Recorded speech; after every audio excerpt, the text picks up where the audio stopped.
Hello mga kamamay, ito na naman po ang inyong madam.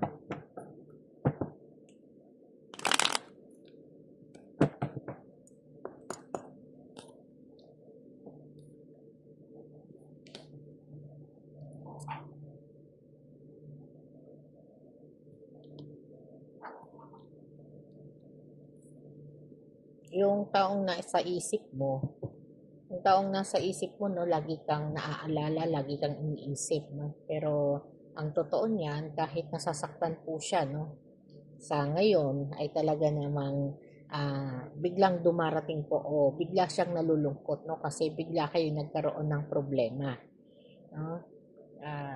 Dito, no, parang ipinapahiwatig dito, no, na hanggang ngayon po nagmamahal pa rin siya, no, at umaasa, no, at hindi po siya natatahimik, no, na isipin ka, alalahanin ka, at dito po, no, darating pa rin ang oras, no, na talagang nafe-feel niya na andoon pa rin po yung pagmamahal mo at pagmamahal niya, no, na parang hindi siya makalaya doon sa connection na meron kayo, no, at bumabalik-balik po sa alaala niya yung mga araw na magkasama kayo, no?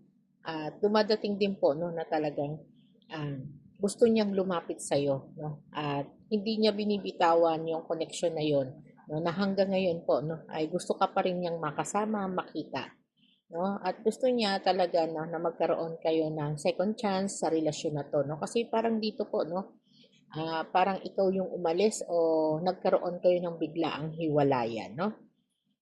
Sa ngayon po, no, ay talagang gusto niyang maging masaya kasama ka, no? At doon sa mga nangyari sa koneksyon ninyo, parang biglaan po, no, na nagkaroon kayo ng mga relasyon na ah, bigla o mabilis na ano, no, parang tampuhan, no? Kaya nangyari po dito, no, nagkaroon kayo ng separation. At doon sa separation na yon, nanatili po yung mga energy nyo sa isa't isa, no? At hindi kayo naka-move on, no? Pero sinusubukan pa rin po ng bawat isa sa inyo, lalo na po sa energy mo, no? Na lagi mong iniisip, lagi mong binibigyan po ng atensyon, no? At binabalik-balikan mo pa rin yung araw na nagkakagulo kayo, no? Parang nag-overthinking ka, no? Parang nag-overthinking ka dito sa connection na to. At umaasa po, no? Pero sa ngayon po, no, ay nagkaroon ng mentally track sa energy niya na talagang gusto pa rin po niyang bumalik sana sa iyo, no? Pero parang hinadlangan mo na 'yon o binigyan mo na siya ng ultimatum dahil nga sa paulit-ulit niyang ginagawa, no? So, sa paulit-ulit na ginagawa niya, yung parang nagiging manhid ka na, no? Kaya dito po, no, ang nangyayari po dito, sabi nga, ano, binibigyan mo siya ng pagkakataon. Patuloy po, no, na nagtitiis ka at nagkakaroon po, no, ng revelation, no, sa inyong energy at umuulit-ulit po, no, yung mga insecurities, no, na di yung mga emotion ninyo hindi mailabas, no, pero darating po ang araw o ang oras, panahon, no, na talagang magkakaroon kayo ng kapatawaran, no, dito sa connection na meron kayo, no. At sinasabi rin po dito, no, na talagang parang hindi naman niya ginusto, no, na talagang magkaroon po, no, ng problema sa connection niyo. Kasi nangako po siya sa iyo, no, na talagang ikaw lang yung nasa isip niya, ikaw lang yung karelasyon niya na gusto niyang makasama. Pero dumating din yung panahon, no, na parang ang toxic na ng connection niyo. Madalas mo nang nararanasan yung mga problema, no, na parang sunod-sunod, no, na mga love bombing, no, mga yung parang nararamdaman mo na yung mga ano, no, yung pang-iiwan sa iyo sa ere, no, at dumadating na rin, no, na parang inaabot na rin ng gabi, no, na hindi ka na nagpaparamdam, no, pero minahal mo siya, no, at minamahal ka niya. Pero yung salitang pagmamahal, no, parang matamis na lang yung sa salita eh, pero hindi mo nadama, no, kasi parang feeling mo dito kinokontrol ka na lang niya, no, at minamanipulate ka na niya unti-unti, no, unti-unti ka na niyang kinokontrol, no, at pinaglalaruan yung damdamin mo. At kung sa damdamin mo naman, no, syempre, naniniwala ka naman, no, naniniwala ka doon at doon ka gumagawa o doon ka nakikinig, no, sa damdamin mo na yon, no, at dahil doon sa damdamin mong marupok, gumagawa ka ng desisyon, no, At yung desisyon na yun 'no, ay talaga namang hindi mo naman inaasahan na magiging mapanakit ang balik sa'yo 'no. Sa oras na ikaw ay nagdedesisyon 'no, at doon na nagsisimula yung, mga luha na pumapatak na lang sa'yo 'no.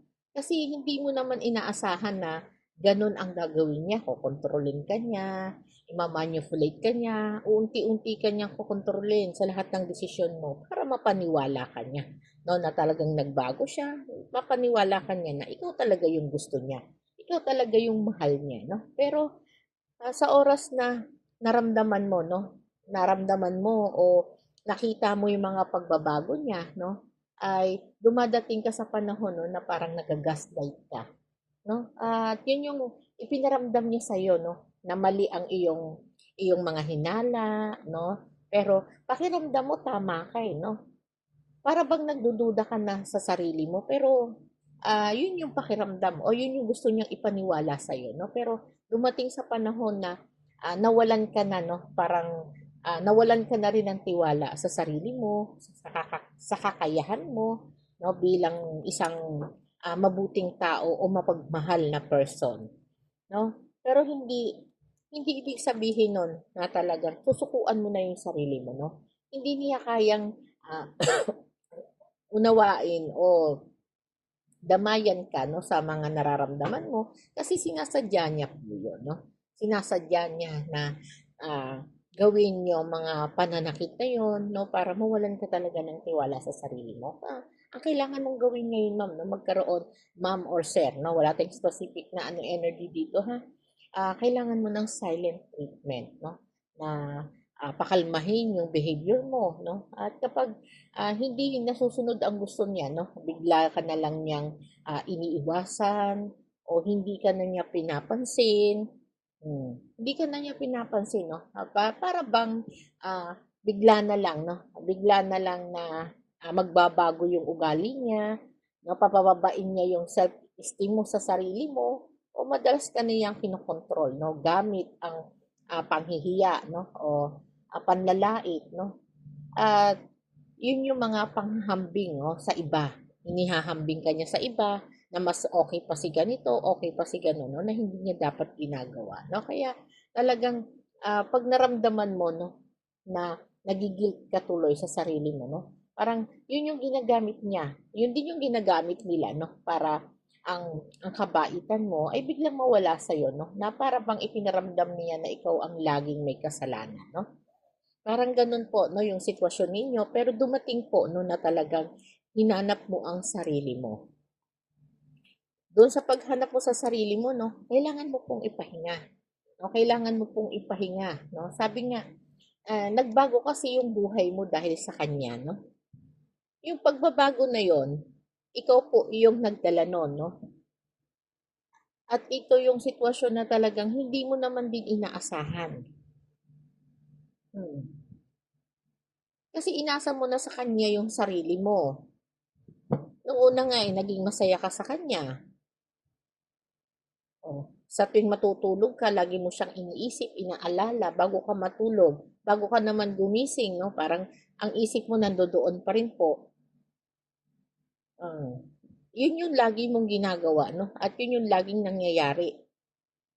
Pero wala namang ano eh, no? Walang naging kapalit po pagkatapos no, no?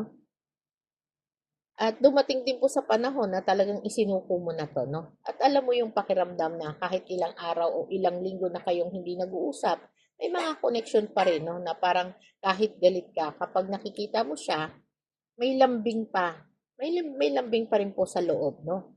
Kung ganito yung sitwasyon mo, posibleng para sa'yo itong mensahe na 'to 'no, kaya, pag-aralan po 'no, at kunin yung para sa'yo 'no. At kung hindi naman para sa'yo 'no, baka sa susunod na video na lang po 'no. Okey po, marami pong salamat.